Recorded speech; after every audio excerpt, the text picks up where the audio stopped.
আসসালামু আলাইকুম, সবাই কেমন আছেন? আশা করছি খুব ভালো আছেন। তো আমার যদি ভিডিও ভালো লাগে প্লিজ লাইক করবেন, কমেন্ট করবেন, শেয়ার করবেন আর অবশ্যই সাবস্ক্রাইব করবেন। তো আজকে আমি সবার সঙ্গে পরিচয় করায় দেব একটি গাছ। এটির নাম হচ্ছে ন্যাস্টেশিয়াম।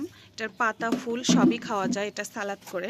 কিন্তু আমরা গাছটা এত দ্রুত বেড়েছে, আমাদের গাছটা ছোট্ট একটা ডাল শুধু লাগাইছিলাম, অল্প একটু একটা ফুল ছিল।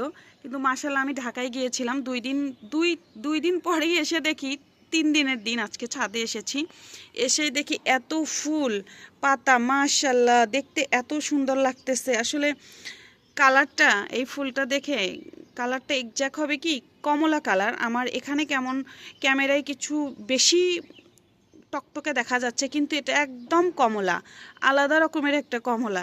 ইনশাল্লাহ ঈদে এরকম একটা কমলা কালারের ড্রেস নেওয়ার চেষ্টা করবো। এই কমলাটা হচ্ছে লাল কমলা। মাশাল্লাহ অনেক সুন্দর, অনেক সুন্দর। আসলে আল্লাহর সৃষ্টির বর্ণনা করে শেষ করা যাবে না।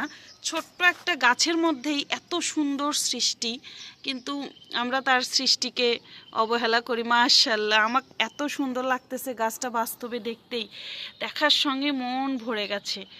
এটা হচ্ছে একটি সালাদ গাছ, এটা সবই খাওয়া যায়, সব মিলে নতুন গাছ।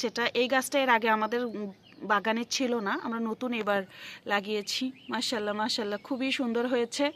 আমার মতো যারা যারা গাছপ্রেমী আছেন, যারা মানে অল্প স্বল্প গাছ লাগান আর কি, আমাদের তো অত জায়গা জমি নেই গাছ লাগানোর মতো, মানে আছে আবার নেই। তো অল্প জায়গাতে যাদের বাগান করেন আমাদের মতো, প্লিজ প্লিজ প্লিজ আমার চ্যানেলটা সাবস্ক্রাইব করে দিবেন। খুব সুন্দর সুন্দর গাছ দেখাবো, বাগান দেখাবো, ঘুরে দেখাবো। প্লিজ সবাই ভালো থাকবেন। আল্লাহ হাফিজ।